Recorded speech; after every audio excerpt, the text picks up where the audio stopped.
tout au début. Lors du premier arrêt, la Cour, qui s'était déclarée incompétente, me semble-t-il, s'était plantée. Et tout est parti de là, parce que je reste ferme pour le principe selon lequel la Cour constitutionnelle est le juge compétent pour juger le Premier ministre, l'ancien comme le nouveau. Je le dis parce que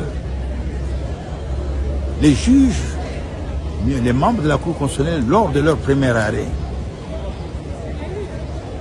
s'étaient comportés plus en constitutionnaliste qu'en pénaliste.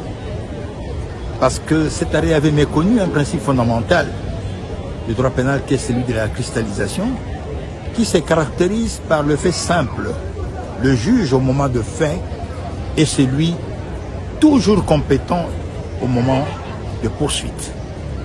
Et ce principe ayant été méconnu par le premier juge de la Cour constitutionnelle, a soulevé justement toute cette polémique et tous ces allers-retours qui nous ont amenés à ce point. À ce jour, je note qu'il y a eu une jurisprudence et que la jurisprudence, en principe général, le droit,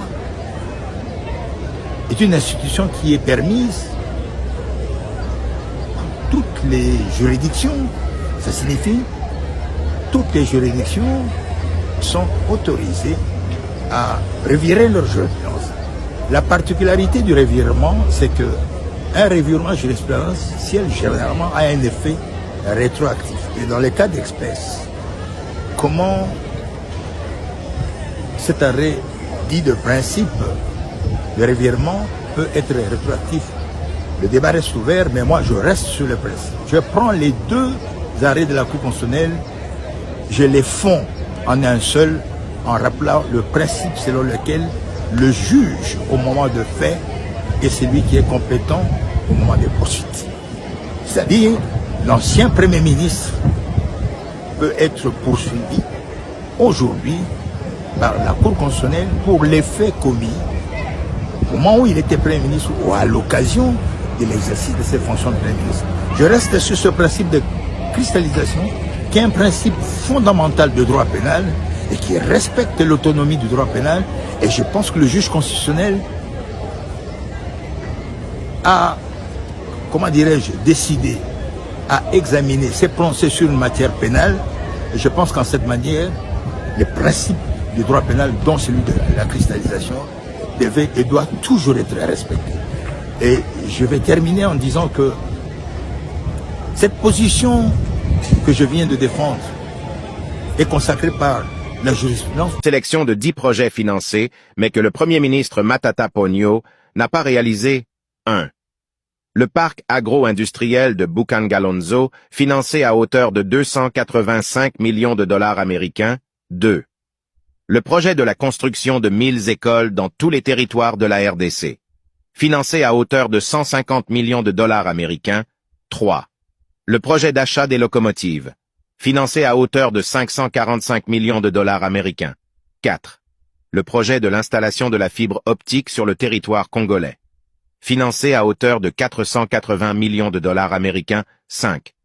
Réhabilitation des 2 aéroports, aéroport de Ndjili à Kinshasa et de la Luano à Lubumbashi, financé à hauteur de 555 millions empruntés à Exim Bank au nom du Trésor congolais. 6. Le projet de révolution de la modernité, financé à hauteur de 2 milliards de dollars américains. 7. Le projet de construction des hôpitaux modernes, financé à hauteur de 354 millions de dollars américains. 8. Le projet de construction des stades modernes dans tous les territoires du Congo, financé à hauteur de 280 millions de dollars américains. 9. Le projet de construction et réhabilitation des universités et des centres professionnels, financé à hauteur de 350 millions de dollars américains. 10. Le projet de construction du barrage Katende, du barrage Inga, 3 et d'autres barrages, financé à hauteur de 685 millions de dollars américains. Le coût global de ces 10 projets équivaut à 5 milliards 684 millions de dollars américains. En dépit de tout ça, ce prédateur économique prétend être le maître de la bonne gouvernance.